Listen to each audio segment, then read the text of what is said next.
हरे कृष्ण कृष्ण कृष्ण हरे हरे, हरे राम राम राम हरे हरे। श्रीमद् भागवत महापुराण और 71वां अध्याय 71 अध्याय 71वां श्री कृष्ण का इंद्रप्रस्थ पधारना। उद्धव जी ने कहा, भगवान देवर्षि नारद जी ने आपसे कहा है कि आपको अपने फुफेरे भाई पांडवों के राजस्व यज्ञ में सम्मिलित होकर उनकी सहायता करनी चाहिए, किंतु यह बात भी ठीक नहीं है कि शरणागत की रक्षा अवश्य करनी चाहिए। किंतु यह बात भी ठीक है कि शरणागत की रक्षा अवश्य करनी चाहिए। प्रभु, राष्ट्रीय यज्ञ तो वही कर सकता है जिसने दसों दिशाओं पर विजय प्राप्त कर ली हो। तभी यह परम आवश्यक है कि पांडवों के यज्ञ और शरणागतों की रक्षा करें। इन दोनों के लिए जरासंध को जीतना अनिवार्य है। जरासंध के रहते पांडवों के राजस्व यज्ञ का कोई महत्व नहीं है। जरासंध को जीत लेने पर हमारा मान उद्देश्य पूरा हो जाएगा और 20,000 राजाओं की मुक्ति से आपको सुयश की भी प्राप्ति होगी। जरासंध को भीमसेन पराजित कर सकता है, वह अत्यंत बली है। उसे सेना से नहीं, आमने सामने के मल्ल युद्ध से जीत लेना अधिक उपयुक्त होगा। जरासंध बहुत बड़ा ब्राह्मण भक्त है। यदि ब्राह्मण उससे कोई याचना करता है तो वह कभी उसे मना नहीं करता। इसलिए भीम यदि ब्राह्मण वेश में उससे मल्ल युद्ध की भिक्षा मांगे तो वह तत्काल तैयार हो जाएगा। तब आपकी उपस्थिति में भीमसेन उसे मार डालेगा। प्रभु, आप सर्वशक्तिमान है, स्वयं काल स्वरूप है। आप स्वयं जानते हैं कि उसका वध इसी प्रकार होना चाहिए। फिर आप क्यों विलंब कर रहे हैं? यह राष्ट्रीय यज्ञ तो एक बहाना मात्र है। आप स्वयं ही यही चाहते हैं, इसलिए आप पहले वही पधारिए और इस दूत को आश्वस्त करके मगध देश भेजिए, मगध देश दीजिए कि बहुत जल्दी आप उन राजाओं का उद्धार करेंगे। इस दूत को आश्वस्त करके मगध देश भेजिए और बहुत जल्द आप उन राजाओं का उद्धार करेंगे, यह संदेशा भेजिए। जरासंध को थोड़ा समझना चाहिए। क्या कर रहा है जरासंध? कृष्ण के सामने जा रहा है, लेकिन ब्राह्मणों को लेके जा रहा है। ये थोड़ी खतरनाक है। ब्राह्मणों को लेके जाने यानी क्या? आजकल जो चल रहा है ना, ये जरासंध पना है। आप बोलोगे कैसे? कपड़े तो ब्राह्मण देवता के हम पहन लेते हैं, यानी चांदला, ऊपर से ब्राह्मण और अंदर से पाक। यानी ब्राह्मण देवता को मत पकड़ना, खुद को पकड़ना, नहीं तो ब्राह्मण को पकड़ोगे और फिर मुझे पकड़ेंगे। मैं इस अर्थ में नहीं कह रहा हूं। हमारा क्या है, ऊपर से धर्म और अंदर से पाप चल रहा है। ये दुर्योधन महाराज, ये हमारा जरासंध महाराज है। आगे तो ब्राह्मण देवता आ रहे हैं। अब ब्राह्मण आएंगे तो कहीं भी ऐसे होगा कि यज्ञ करने जा रहे होंगे, यज्ञ करने जा नहीं रहे, कृष्ण से लड़ाई करने जा रहे हैं। आजकल जो धर्म चल पड़ा है ना, ऊपर से धर्म दिखता है लेकिन अंदर से पाप चालू है। जब तक ये कपट नहीं जाएगा तब तक परम शांति नहीं आएगी। परम शांति परम तत्व तरफ मिलती है और परम तत्व परमेश्वर ही है। तो यहाँ पे अपने अंदर भी थोड़ा दिखा करो कि भाई हम लोग ये करते हैं, वो करते हैं, अच्छा काम करते हैं, लेकिन अच्छे कामों की आड़ में कुछ बुरा तो नहीं कर रहे हैं ना। थोड़ा ये भी चेक कर लिया करो, क्योंकि अच्छे कामों की आड़ में जो बुरा होता है ना, वो खुद को भी अच्छा ही लगना लगता है। वो तो फिर संतों के चरणों में बैठते हैं तब पता चलता है कि हम जो अच्छाई का नाम का हम बुरा करते हैं वो बुराई है। नाम अच्छाई का दे दिया, जैसे काफी बार मैंने आपको कहा, दुर्योधन अपना नाम सुदामा रख ले तो सुदामा थोड़ी हो जाएगा। दिखेगा सुदामा, ऊपर से लगेगा क्योंकि धोती पहन लेगा, सुदामे की सब कर लेगा, थोड़ी बड़ी फाड़ भी डालेगा, अच्छी खासी धोती फाड़ डालेगा क्योंकि उसको दिखाना है। फिर मैं कह दूं, अगर आपके जीवन में शांति नहीं है ना, धर्म करते हुए भी अगर आपके जीवन में शांति नहीं है तो धर्म को चेक करो, धर्म के नाम का अधर्म तो नहीं कर रहे हो। और काफी जबार से अभी मैं 2 दिन राजकोट में था, 1 दिन 2 दिन अहमदाबाद था। एक नया मैंने सुना है संतों से, सत्संग 2 तरह का होता है, एक होता है मनोरंजन, एक होता है मनोमंथन। मनोमंथन यानी सत्संग आईना हो जाता है, पता चल जाता है कि मैं कैसा हूं। हमारे कबीर साहब ने कहा है, पापी को हरि कथा न सुहाए। पापी आदमी को हरि कथा नहीं सुहानी लगती, अच्छी नहीं लगती है। अगर आपको भी सत्संग अच्छा नहीं लगता है तो 2 कारण हो सकते हैं, या तो बोलने वाले को कुछ ज्यादा ज्ञान नहीं है, या तो सुनने वाला बहुत पाप में फंसा हुआ है। ऐसा भी होता है कि सुनाने वाला खुद ही फंसा हुआ है, तो उसकी बातें भी आपको समझ नहीं आएगी। लेकिन एक दूसरी चीज भी है, सुनाने वाला बढ़िया इतना कृष्ण भगवान था, दुर्योधन समझा था क्या? ये समझना चाहिए। यही कृष्ण भगवान है, अर्जुन महाराज को गीता दे दिया, यही कृष्ण भगवान है और दुर्योधन कुछ नहीं ले पाए। किस तरफ हम जा रहे हैं? जीवन में शांति लग रही है, आनंद लग रहा है, समझना कुछ चल रहा है, कुछ सत्य की तरफ हम बढ़ रहे हैं। अगर सत्य में शांति नहीं आ रही है, अशांति बढ़ती जाती है, अपमान बढ़ता जाता है, तो ये जो अच्छा कार्य आपको लग रहा है ना, या तो वो बंद कर दो, या तो गुरुओं के चरणों में बैठो, बोले बाबा समझाओ हम कहाँ गलत कर रहे हैं, समझाओ। और जब तक गुरु समझाएगा ना, वो होता है मनोमंथन सत्संग, आपको मत डालेगा पूरा। काफी बार मैंने आपको कहा, कभी गुरुओं के वाणी में मैं आपको ले जाऊंगा, अंतकाल जो लड़के सिमरे ऐसी चिंता में जे मरे, सूकर जून वल उतरे। ये मनोमंथन सत्संग नहीं, मंथन करने के लिए आपको मजबूर कर देगा कि मैं बेटे में अगर फंसा हुआ हूं तो अगले जन्म में सुअर बनूंगा। अंतकाल जो लक्ष्मी सिमरे ऐसी चिंता में जे मरे, सर्प जोन वल उतरे। ये मनोमंथन नहीं है। आजकल सत्संग क्या होता है, हरे कृष्ण कृष्ण कृष्ण ताक देना धन दिना दिन, बस 2 दिन नाच लिया, तबले पे ढोलक बजा दी, आधा घंटा नाच लिया। मीरा भी नाचती थी, बरोबर समझना, लेकिन मीरा ने पा लिया, बाद में नाचती थी। हम उसका ढंग करने बैठते हैं, मीरा के जैसे नाचते हैं या सुदामे के जैसे नाचते हैं। उसने पाके नाचा था। यही तो तानसेन के जीवन में था। तानसेन अकबर को बोलता है, बोले बाबा, अकबर ने पूछा, बोले भाई साहब क्या गाते हो आप, क्या आपकी मिठास है, आपके जैसा कोई दूसरा हो नहीं सकता। तानसेन ने बोला, बाबा ऐसे मत बोलो, है मेरा गुरु है, आपने देखा नहीं है ना, आपने तब तक 2000 की नोट नहीं देखी है, जब चलती थी उस समय नहीं देखी है, इसके लिए आपको 500 की वैल्यू लग रही है। अंधों में काना राजा होता। इस हिसाब से आप मुझे अच्छा बोलो, ठीक है, बाकी मेरा जो गुरु है ना, वो तो कर ही नहीं सकता है कोई। कहानी तो बहुत बड़ी है। वृंदावन चले गए बाबा जी अकबर तानसेन को लेके, और वहां मैंने काफी बीच में आपको काफी 2-3 बार ये कहानी सुनाई है। अंत में अकबर तानसेन को पूछता है, बोले यार ये तेरी गुरु में जो मिठास है, वो मिठास मेरे में नहीं, तेरे में नहीं है, ये क्यों है? बोले बाबा एक बात बताऊं, उसने कुछ पा लिया है इसलिए गा रहा है, और मैं गा रहा हूं मुझे कुछ पाना है, तेरे से कुछ लेना है, इसके लिए गा रहा हूं।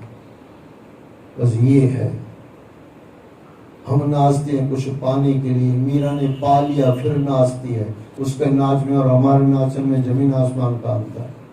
हम दिखावा करते हैं। ढोंगी डॉक्टर होगा ना, कभी चेक कर लेना, ढोंगी डॉक्टर को जिसके पास डिग्री नहीं है, खाली दिखाना है, तो उसको वो जो चेक करते हैं छाती से, वो पहनना पड़ेगा कि नहीं? अच्छा, ओरिजिनल डॉक्टर कभी पहनेगा, कभी नहीं पहनेगा, जरूरी थोड़ी है, उसको दिखाना थोड़ी है। लेकिन डुप्लीकेट वाले को तो दिखाना है ना, मेरे डॉक्टरों को दिखावा वधी गया है। आपने गुजराती में कही देखाड़वानुं वधी गयुं, करवानुं छूटी गयुं, देखाड़वानुं वधी गयुं।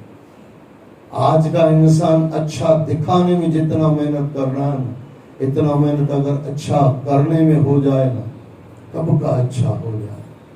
वर्षों से दिखा रहा है मैं अच्छा, मैं अच्छा। अरे अच्छा बन जा, फिर दिखाने की जरूरत ही नहीं है, जरूरत ही नहीं है। ये तो उसको दिखाना पड़ता है कि मैं अच्छा हूं। जो बुरा होता है उसको दिखाना पड़ता है। चोर होगा तो बड़ा बड़ा चांदला करेगा, हो सकता है भगत ने चांदला किया ही नहीं हो, क्योंकि उसको चांदला थोड़ी दिखाना है, उसको तो धर्म दिखाना है, धर्म पे चलना है। लेकिन उसको तो दिखावा करना है। रामायण में आता है, मोह कपट छल छिद्र न भावा, जान ले सो जानन हारा। जिसको जानना है वो जान लो, मुझे कपट से पाया नहीं जा सकता है। और हाय रे इंसान, कपट नहीं छोड़ता, बाकी सब छोड़ लेता है। कपट भी मत करो और मनोमंथन वाला सत्संग सुनो। मनोरंजन का भी कभी कभार हो जाए, कोई दिक्कत नहीं।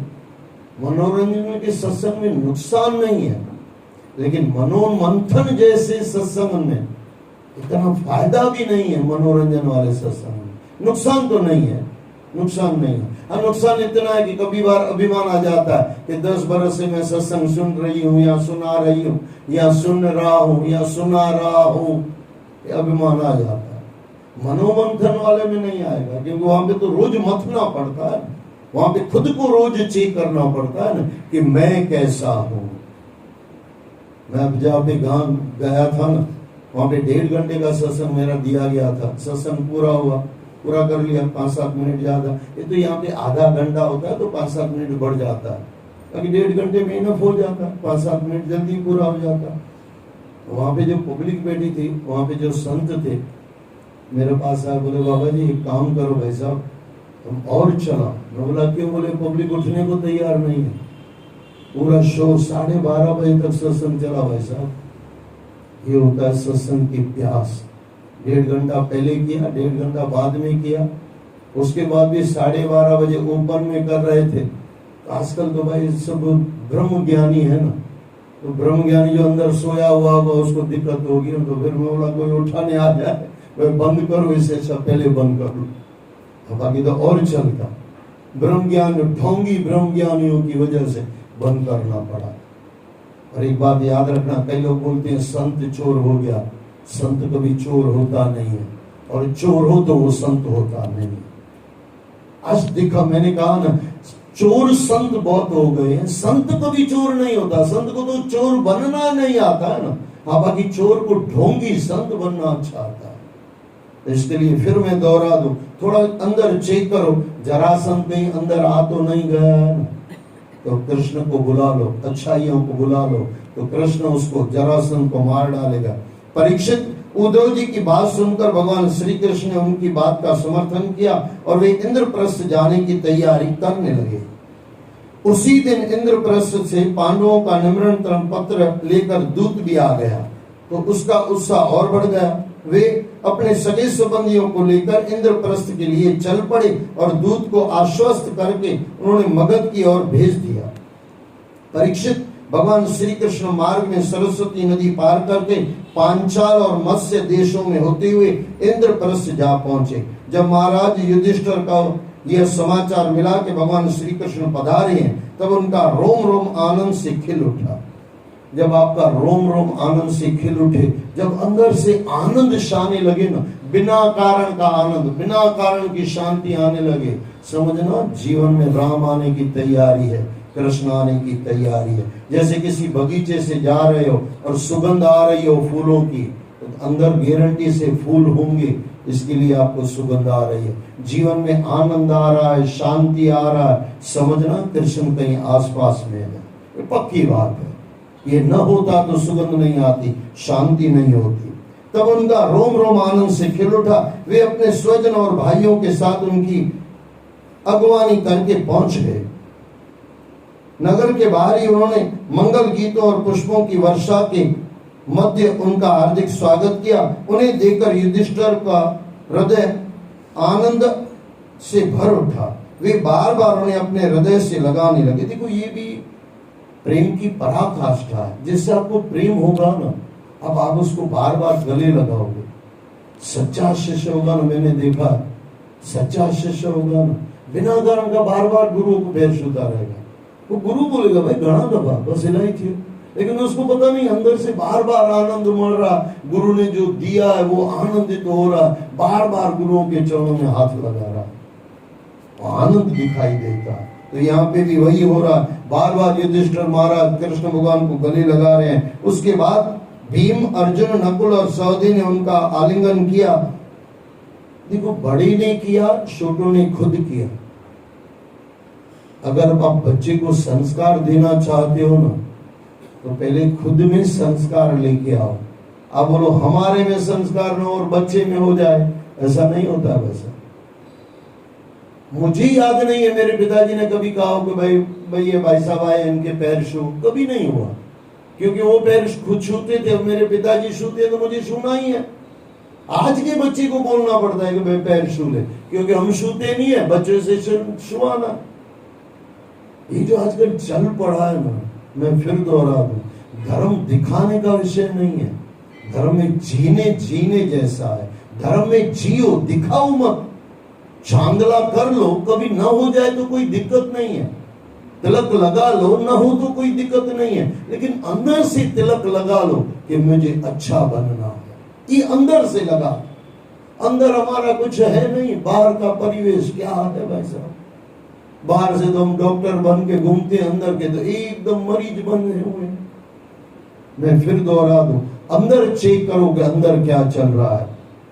वे बार बार उन्हें अपने हृदय से लगाने लगे। उसके बाद भीम, अर्जुन, नकुल और सहदेव ने उनका आलिंगन किया। स्वयं भगवान श्री कृष्ण ने ब्राह्मणों और कुरुवंशी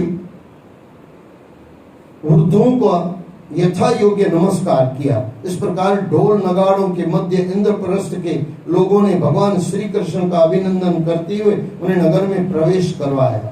इंद्रप्रस्थ की सड़कें और गलियां सुगंधित पुष्पों से सजाई गई थी। रंग बिरंगी झड़ियां सड़कों पर लगाई गई थी। जगह जगह तोरण द्वार सजाए गए थे। सोने चांदी के जल भरे कलश स्थान स्थान पर शोभा पा रहे थे। सभी मार्गों पर रंग बिरंगे सुंदर सुंदर वस्त्र पहने नगरवासी पुष्प वर्षा करके भगवान का स्वागत कर रहे थे। देखो इतने से इंद्रप्रस्थ शुद्ध नहीं हो गया। नीचे ऊपर वाला याद करो, श्री कृष्ण को बार बार आलिंगन कर रहे हैं, यानी अच्छाई अपने में ला रहे हैं, खाली दिखावा नहीं कर रहे हैं। बाकी जो कर रहे हैं ना ऊपर का, वो हम सब करते हैं, लेकिन भगवान को गले लगाना है, यानी भगवान के गुण अपने में लाना है, वो कभी हम करते नहीं। फूल सजा दिए, माला चढ़ा दी। ये धृतराष्ट्र का लड़का दुर्योधन, उसके पास नहीं था क्या? बहुत कुछ था। उसके पास दिखावा था, और सच्चाई किसमें थी? विदुरानी के पास, विदुर के पास। कहां गए कृष्ण भगवान? दुर्योधन का मेवा त्याग गया, साग विदुर घर खाए। गाते हैं, समझते नहीं है। वैसे मैं वहां गया तो मुझे बोले गाँव में, बोला आप गा लो, हम सत्संग कर लेंगे। फिर तो थोड़ा जबरदस्ती की, तो 2-3 घंटे का सत्संग। बोला ठीक है, आधा घंटा नाच भी लो तो थोड़ा पैसा भी हम कमा लें। नहीं ना जाता तो फिर पैसा मिलता नहीं, थोड़ा पैसा भी कमा के आ गया। सही है ना भाई साहब? लेकिन जिस अर्थ में मैं कह रहा हूं उसका समझना, मनोरंजन का ही सत्संग न हो, मनोमंथन भी हो, और ज्यादा तो मनोमंथन का सत्संग हो। उसके अंदर कभी थोड़ा बहुत मनोरंजन आ जाए तो भले चले। जैसे आप खाने के अंदर नमक डालते हो, नमक की सब्जी नहीं बनाते हो। मनोरंजन इतना होना चाहिए कि भाई इंसान मनोमंथन कर करके थोड़ा थक गया है, माथा थोड़ा भारी लग रहा है, तो थोड़ा मनोरंजन कर लो। जैसे जीवन में मजाक हो, मजाक का जीवन न हो। आजकल इंसान मजाक का जीवन बना के बैठा।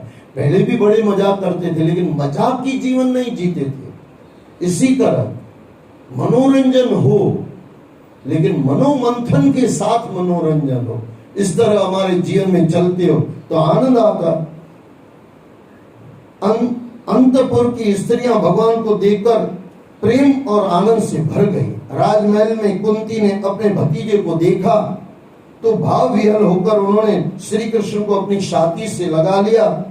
आंखों से प्रेमाश्रु प्रवाहित होने लगे। द्रौपदी ने स्नेह से भगवान के चरण स्पर्श किए। अपनी बहन सुभद्रा को आगे आकर उन्होंने अपने हृदय से लगा लिया। मैंने काफी बार आपको कहा, कृष्ण से कुछ सीखना हो ना, वैसे तो बहुत कुछ सीखना, लेकिन ज्यादा कुछ आपको कृष्ण से नहीं सीख पा रहे हो ना, कृष्ण की मुस्कुराहट लेके आओ। क्या बात है बाबे का भाई, कहीं भी हो कृष्ण रोता हुआ कभी आपने कृष्ण नहीं देखा होगा। जैसे फीकी मिठाई नहीं होती वैसे रोता हुआ कभी कृष्ण, हाँ नाटक करके रोया हो वो बात अलग हुई, लीला करके रोया हो वो तो फिर उसके रोने में भी कुछ अलग आनंद है। मैं फिर दोहरा दूं, कृष्ण से अगर कुछ सीखना है, वैसे तो बहुत कुछ सीखना, लेकिन सीखना ये है मुस्कुराहट, हर हाल में मुस्कुराहट। ऐसे कहते हैं, एक बार कर्ण ने कृष्ण भगवान को कहा, बोले क्या मेरे जीवन में है, दास पुत्र कहलाता हूं मैं, है क्या मेरे जीवन में, दुख ही दुख, ये दुख वो दुख।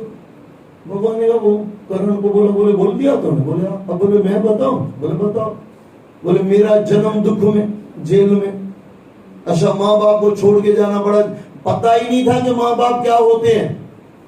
हाँ भगवान को पता था, लेकिन इतना बच्चा जब जन्मता है माँ बाप क्या होता है उसको पता होता है क्या? ये उम्र में पहले दिन पता होता है क्या? पता होता है किसी को माँ बाप क्या होते हैं?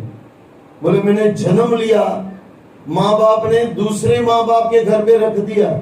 अच्छा, वहां पे थोड़ा चैन से जैसे लगा के चलो चैन कुछ मिली, साइकिल में से चैन आई, लेकिन जीवन में से चैन चली गई।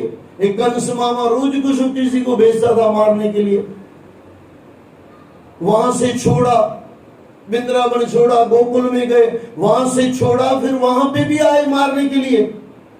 मुझे यहाँ पे बुलाया गया मारने के लिए, मरवाने के लिए, तो मार डालो कृष्ण को। क्या दुख है मेरे जीवन में, कभी देखा है आपने? फिर मैं दोहरा दूं, कृष्ण के जीवन में दुख बहुत है, दुखी नहीं है। और हमारे जीवन में दुख इतने है नहीं, दुखी हम बहुत हैं। ये कृष्ण भगवान में हमारे में फर्क है।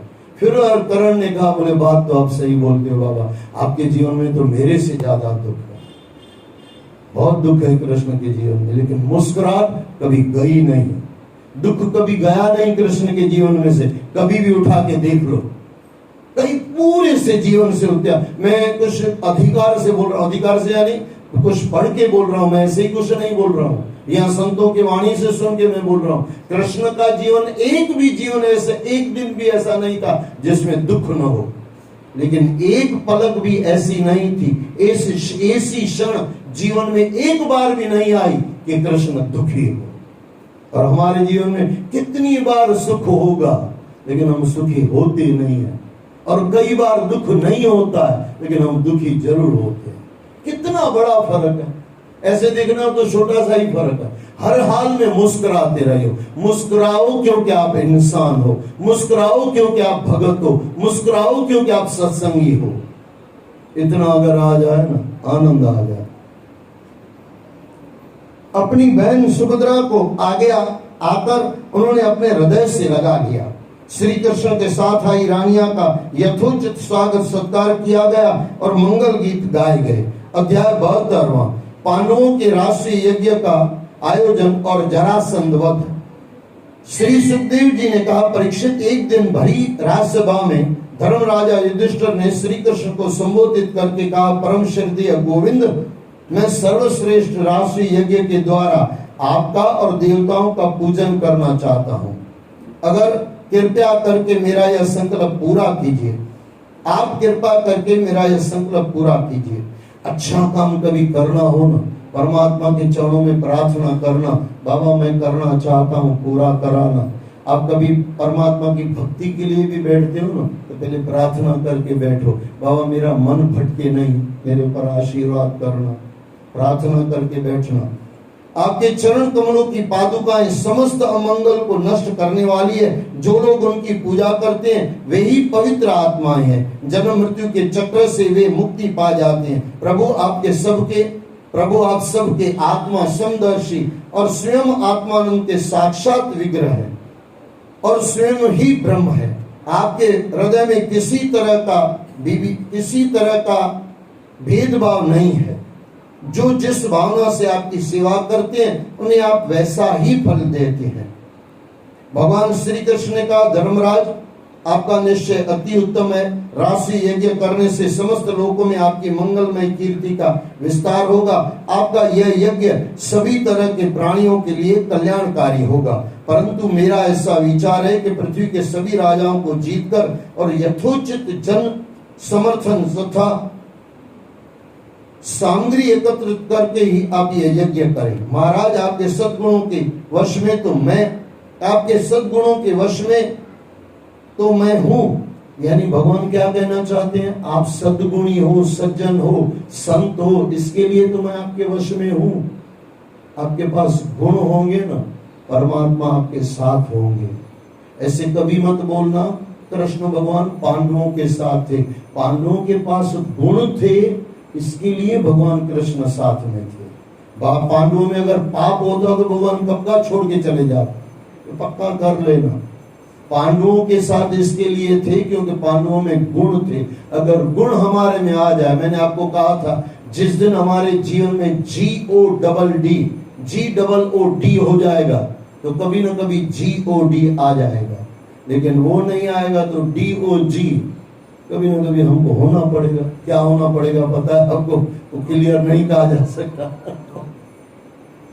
महाराज आपके सद्गुणों के वश में तो मैं हूं, किंतु कई नृपति ऐसे हैं, यानी कोई राजा ऐसे हैं जो अभी तक वश में नहीं किए जा सके हैं। पहले उन्हें अपने अधीन करो, तभी यह यज्ञ करना उचित होगा। परीक्षित, भगवान श्री कृष्ण की बात सुनकर युधिष्ठिर का चेहरा खिल गया। उन्होंने तत्काल अपने भाइयों को दिग्विजय के लिए जाने की आज्ञा दी थी। भगवान की शक्ति का सहारा पाकर पांडव अत्यंत शक्तिशाली हो गए थे। कुछ ही समय में उन्होंने दिग्विजय करते हुए इंद्रप्रस्थ का राजकोष भर दिया। तभी महाराज युधिष्ठिर को पता चला कि मगध सम्राट जरासंध पर विजय प्राप्त नहीं की जा सकी है। वे चिंता में पड़ गए। उस समय भगवान श्री कृष्ण ने उन्हें उपाय सुझाते हुए स्वयं अर्जुन और भीमसेन के साथ ब्राह्मण वेश धारण करके मगध जाने का निर्णय किया। देखो यहाँ पे पहले चिंतन किया कृष्ण भगवान का, फिर चिंता की, तो भगवान ने आगे चिंता मिटा दी। हम चिंता करते हैं, चिंता नहीं करते हैं। चिंता है तो भगवान कृष्ण के पास जाओ, राम के पास जाओ, भगवान शंकर के पास जाओ, गुरुओं के चरणों में जाओ। जाते हुई चिंतन चालू हो जाएगा, चिंता मिट जाएगी। वे तीनों जरासंध की राजधानी गिरिव्रज गए। वे तीनों जरासंध के पास गए और उससे कहा, राजन आपका कल्याण हो। हम तीनों आपके अतिथि हैं और बहुत दूर से आ रहे हैं। हम यहाँ किसी विशेष प्रयोजन से आए हैं, इसलिए आप हमें निराश मत कीजिए। परीक्षित, जरासंध मूर्ख नहीं था। वह तत्काल उनकी सूरतें और कलाइयों पर पड़े हुए धनुष की प्रत्यंचा की रगड़ के चिन्हों को देखकर पहचान गया कि ब्राह्मण नहीं क्षत्रिय है। परंतु ये क्षत्रिय होने पर भी भयवश भिक्षा मांगने मेरे पास आए हैं, तो मैं इन्हें भिक्षा दूंगा अवश्य। भगवान विष्णु ने ब्राह्मण का वेश धारण करके दैत्यराज बलि से उसका सब कुछ छीन लिया था, फिर भी उसका यश आज तक गाया जाता है। यह शरीर नाशवान है। याचक यदि इसे भी मांगेगा तो मैं इसे देने से हिचकूंगा नहीं। इस शरीर से जो विपुल यश नहीं कमाता और जो क्षत्रिय ब्राह्मणों के लिए जीवन धारण नहीं करता, उसका जीवन व्यर्थ है। कौन कह रहा है? जरासंध महाराज। मैं काफी बार आपको कहता हूं, ये रावण जरासंध हमसे 1000 गुना अच्छे हैं, 1000 गुना अच्छे हैं। उनको पता है हम क्या कर रहे हैं, हमको पता है, फिर भी हम कहां छोड़ते हैं। और कितना अभिमान होता है। भाई वो दुर्योधन था, तू दुर्योधन से भी गया गुजरा। जितना रावण पापी था ना, उससे ज्यादा हम पापी हैं। लेकिन अपने पाप दिखाई कहां देते हैं भाई साहब, कहां दिखाई देते। अपने पाप दिखाई दे तो आनंद आ जाए, फिर तो कोई पाप कर ही नहीं पाए। लेकिन फिर मैं दोहरा दूं, यहाँ पे देखना, जरासंध को इतना ज्ञान है भाई, जरासंध को ज्ञान है, लेकिन हमारे पास ज्ञान है फिर भी हम छोड़ते नहीं। जरासंध ने उनसे कहा, ब्राह्मणों आप लोग मनचाही वस्तु मांग ले, आप चाहें तो मैं आपको अपना सिर भी दे सकता हूँ। अच्छा, इतना पापी भी बोलता है कि मैं सर भी दे सकता हूँ। हमारे घर में कभी ब्राह्मण आता है तो सर देने की बात करते हैं क्या? सर उतारने की बात करते हैं। 5,000 के बदले 15,000 मांग लिया, 5 का 15 मांगेगा नहीं, लेकिन सर तो हम उतारने की बात करते हैं। उतार के देते तो है नहीं, उतार के देने का करे वो जरासंध बन गया। उतार के देने का 10 बार 9 बार सर दे दिया, रावण महाराज बन गया। लेकिन इंसान अगर इतना समझ में आ जाए, रावण ने जो बुराइयां नहीं की वो समझ में आ जाए, और जो अच्छाइयां की उस तरफ हम चलें, और यहाँ पे जरासंध ने जो भूलें की वो हम नहीं करें, और जो अच्छाइयां उसमें थी हम लेके आए, तो आनंद आ जाए। फिर भगवान को हमको मारना थोड़ी पड़ेगा, फिर तो तारने के लिए तैयार है। भगवान श्री कृष्ण ने कहा, राजेंद्र हम लोग अन्न के इच्छुक ब्राह्मण नहीं है, हम तो क्षत्रिय हैं और आपके पास युद्ध के लिए आए हैं। यदि आपकी इच्छा हो तो हमें द्वंद्व युद्ध की भिक्षा दीजिए। ये पांडु पुत्र भीमसेन है, ये इनका भाई अर्जुन है, और मैं आपका पुराना शत्रु कृष्ण हूं। जरासंध ने अपना मुंह खोल दिया तो भगवान ने भी अपना मुंह खोल दिया, भाई देख ले मैं कौन हूं, पहचान ले। अभी परीक्षित जब भगवान ने इस प्रकार अपना परिचय दिया तो जरासंध ठहाका मारकर हंसने लगा। हंसी रुकने पर वह एकदम से क्रोध से भरकर बोला, मूर्खों, तुम्हें युद्ध की इच्छा थी तो यह ब्राह्मणों का वेश धारण करने की क्या आवश्यकता थी। मैं तुम्हारी प्रार्थना स्वीकार करता हूं, परंतु कृष्ण तुम बहुत डरपोक हो। ये भगवान को कह रहा है तुम बहुत डरपोक हो। क्या जरासंध रहा होगा भाई साहब, तुम बहुत डरपोक हो, तुम युद्ध में घबरा कर रण छोड़ के चले जाते हो यानी भाग जाते हो, घबरा कर रण छोड़ जाते हो, इसलिए मैं तुम्हारे साथ तो नहीं लड़ूंगा। यह अर्जुन भी कोई योद्धा दिखाई नहीं पड़ता, यह अवस्था में भी मुझसे छोटा है। यह जरासंध की अच्छाई देखना, जरासंध की अच्छाई क्या है। वैसे तो कृष्ण इसके साथ लड़ सकता है, कृष्ण के वो समझो उंगली बराबर भी नहीं है जरासंध, लेकिन जरासंध को लग रहा है कि इसको मैं मार सकता हूं, ये तो भाग गया। अच्छा, अर्जुन के साथ तो क्या लड़ूं, वो मेरे से छोटा, यानी अपने से बड़े से बलवान से वो लड़ाई करने के लिए तैयार है। हारू के जी हारू, हाँ वो नहीं बोला, वो तो उसको पता है लेकिन कृष्ण ने तो याद दिलाया ना कि मैं वही हूं जहां से तू 17 बार भागा, वो तो याद दिलाया। लेकिन फिर भी यहाँ पे एक अच्छाई देखने जैसी है। वो चयन किसको कर रहा है, भीमसेन। अच्छा, भीमसेन कुछ अर्जुन से कम थोड़ी है बाबा, ये भी लड़ाई में खतरनाक है। अच्छा, ये अर्जुन महाराज फिर भी दया दृष्टि रखता है, भीम वैसा आदमी नहीं है। भीम के पास दया दृष्टि है, लेकिन अलग तरह की, इस तरह की दया दृष्टि नहीं है। भीम तो लड़ाई में योद्धा है। अच्छा, यहाँ भी जरासंध की एक ईमानदारी देखनी चाहिए, वो योद्धा भी अपनी बराबर का लेना चाहता है। हाँ, ये कृष्ण से डरता होगा कि ये 17 बार मुझे भगा दिया है, 18 अभी भी ये भगा देगा, वो अंदर से डर तो होगा, वो तो होगा। और भगवान से तो डरना ही चाहिए भाई साहब। जब से भगवान का डर निकल गया तब से तो पाप बढ़ गया, यही तो दिक्कत। भगवान से डरे तो पाप ही न करें। अब वो श्लोक पढ़ो, तुम श्लोक पूरा करो। मौत ताहे बुलाओ ना कभी, तो क्या मुझे कई बार लिखना पड़ेगा, मस्त है श्लोक। मौत अपना याद कर ले, ताहे बुलाओ ना कभी, आया है अभी। ये क्या है, मौत यानी परमात्मा काल को याद कर लो, कभी पाप नहीं आएगा। इंसान जब से पाप करना कब से शुरू हुआ, जब से भगवान को भूल गया, पाप को भूल गए, सब पापों में घुस गया। यह अर्जुन भी कोई योद्धा दिखाई नहीं पड़ता, यह अवस्था में मुझसे छोटा भी है। अच्छा, कृष्ण की बात थोड़ा अगर साइड पे रखो तो अर्जुन से तो ये थोड़ा बहुत बलवान है जरासंध। ऐसा नहीं कि कोई ऐसा वैसा आदमी नहीं है, इसके पास भी ताकत तो है। हाँ, अर्जुन जीत पाए हार पाए वो दूसरे नंबर की बात, क्योंकि दोनों अलग तरह के हैं। वो लड़ाई वाला योद्धा है और ये तीर कमान वाला योद्धा है, दोनों के अलग अलग। और भीम वो लड़ाई वाला, अखाड़े वाला इंसान। लेकिन फिर मैं दोहरा दूं, लड़ाई भी कर रहा है तो ईमानदारी से कर रहा है।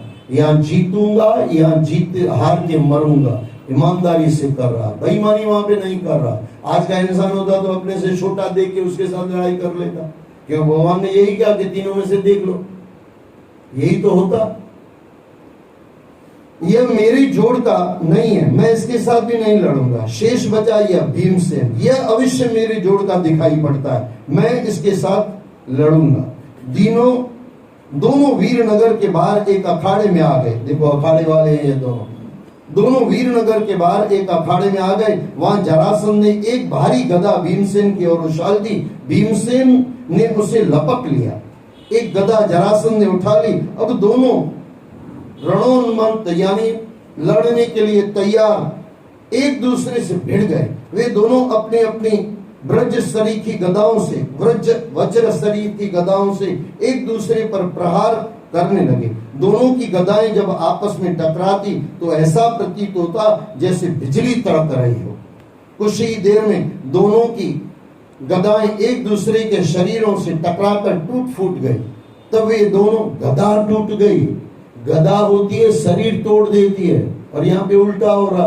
देखो कितनी गदा इतनी मजबूत थी, शरीर कितने मजबूत होंगे। गदा टूट गई। ऐसे समझ लो कि बंदूक मारो और बंदूक की गोली, बंदूक टूट जाए और जो गोली लगे वो टूट जाए। क्या गजब है भाई, दोनों में क्या शक्ति रही होगी। लेकिन एक के साथ कृष्ण था तो जीत गया, और एक के साथ शैतान था तो हार गया। शैतान के साथ रहेंगे तो शैतान यानी बुराइयां, अच्छाइयां यानी परमात्मा, बस इतना है। शरीर से टकराकर टूट फूट गई। तब वे दोनों लात घूंसों से एक दूसरे को कुचल डालने की चेष्टा करने लगे। दोनों वीर दो विशाल हाथियों के समान आपस में टकरा रहे थे। रात होने पर दोनों युद्ध रोककर मित्र समान रहे थे। अभी ये भी देखो, ये भी कितनी बड़ी बात है। महाभारत भी ऐसे हुआ था शुरुआत, फिर तो बिगड़ता गया अंत तक, लेकिन शुरुआत में ही हुआ था। रात को जब लड़ाई बंद हो जाए तो आपस में बैठ के खाना खाते थे। आज है क्या ऐसा?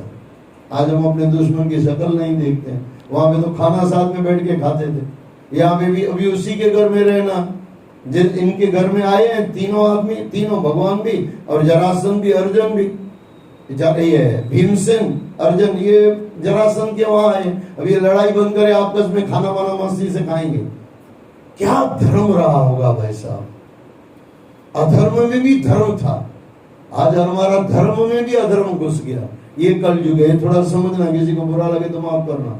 उस जमाने में अधर्म में भी धर्म था, लड़ाई में भी धर्म था, और आज हमारे धर्म में भी लड़ाई है।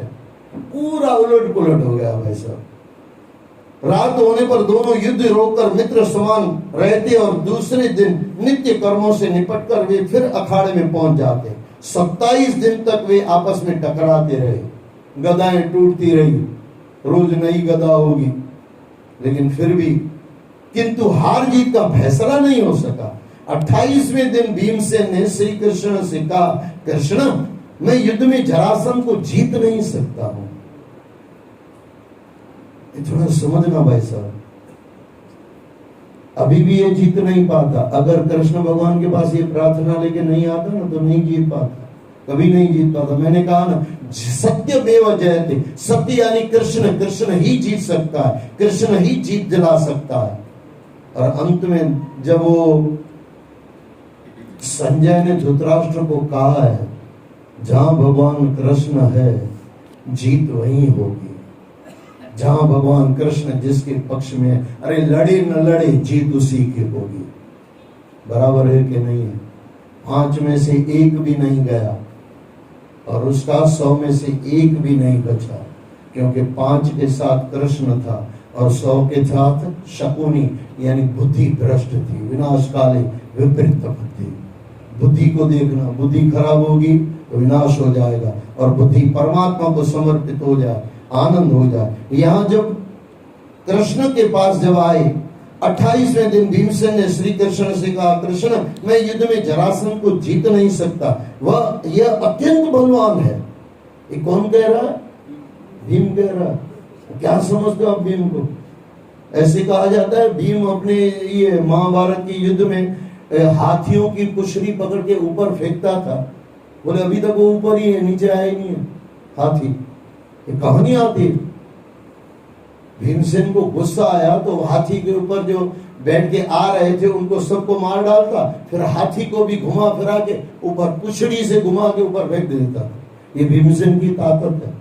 ये भीमसेन बोलता है जरासंध को मैं जीत, अगर कृष्ण साथ में नहीं है ना, चींटी भी आपको मार सकती है, और कृष्ण साथ में आता है ना तो यमराज भी हाथ नहीं लगा सकता है। इतना अगर समझ में आ जाए, आनंद आ जाए। जहां को राखे साइया मार सके ना कोई, बाल न बाका कर सके जो जग बैरी हो। कृष्ण जरासंध के जन्म की कथा जानते थे कि जरा नाम की राक्षसी से जरासंध के शरीर के 2 टुकड़ों को जोड़कर उसे जीवन दिया था। अब मैं यहाँ पे अपनी थोड़ी बात कहता हूँ। ये 28 दिन हारे को हरिनाम, 28वें दिन ये श्री कृष्ण को कह रहा है।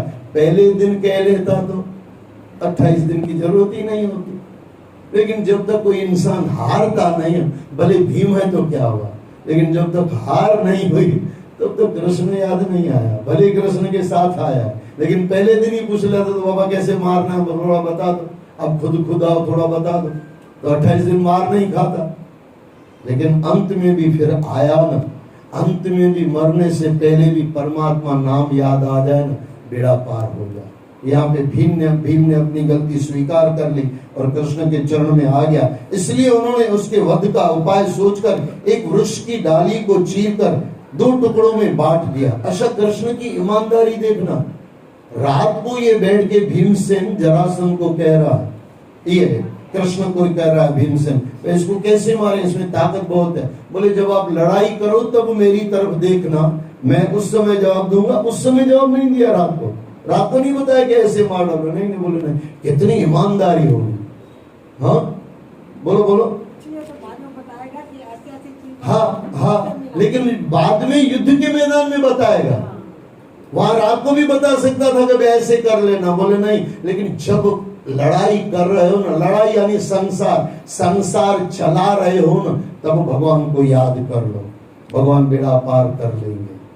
ये यहाँ पे सिखाया जा रहा है। लड़ाई के बीच मैदान में कृष्ण ने उनको बताया। इसलिए उन्होंने उसके वध का उपाय सोचकर एक वृक्ष की डाली को चीरकर 2 टुकड़ों में बांट दिया और संकेत से भीमसेन को समझा दिया। भीमसेन ने भगवान श्री कृष्ण के संकेत को समझकर जरासंध के पैर पकड़ उसे धरती पर पटक दिया। फिर उसके एक पैर को अपने पैरों से नीचे दबाकर अपने दोनों हाथों से उसके दूसरे पैर को पकड़कर उसे बीच में से इस प्रकार से चीर डाला जैसे कोई गजराज वृक्ष की डाली को चीर देता है। कितनी शक्ति होगी, ऐसे खींच के उसको आधा कर लिया। अच्छा, इसमें यहाँ पे तो देखते हैं, लोगों ने देखा कि जरासंध के शरीर के 2 टुकड़े हो गए हैं और उनका प्राणांत हो चुका है। तो वहां उपस्थित प्रजा हाय हाय पुकारने लगी। भगवान श्री कृष्ण ने सभी को शांत किया और जरासंध के पुत्र सहदेव का राज सिंहासन पर अभिषेक कर, देखो भगवान ने कभी किसी का नहीं लिया, जिसका था सही आदमी होना चाहिए, भगवान दे के आगे निकल गए। लेकिन इसका अगर अधिकार हो ना तो पांडवों का था, पांडवों को ये राज्य मिल सकता था, लेकिन कृष्ण ने नहीं दिलाया। बोले बेटे वहां पे आदमी सही है, इसका बेटा है, उसको दे दो। सहदेव को दे दिया। पुत्र सहदेव का राज सिंहासन पर अभिषेक कर दिया। उसके उपरांत उन्होंने जरासंध के बंदी गृह से उन राजाओं को मुक्त किया जो उसने बंदी बनाकर रखे हुए थे। यहाँ पे ये 72वां अध्याय पूरा हुआ। लेकिन फिर मैं दोहरा दूं, सच तरफ चलने वाला इंसान कभी घबराता नहीं है। जिसके साथ कृष्ण है उसके पास जीत ही जीत है। जय जय श्री राधे, जय जय श्री राधे, जय जय श्री राधे।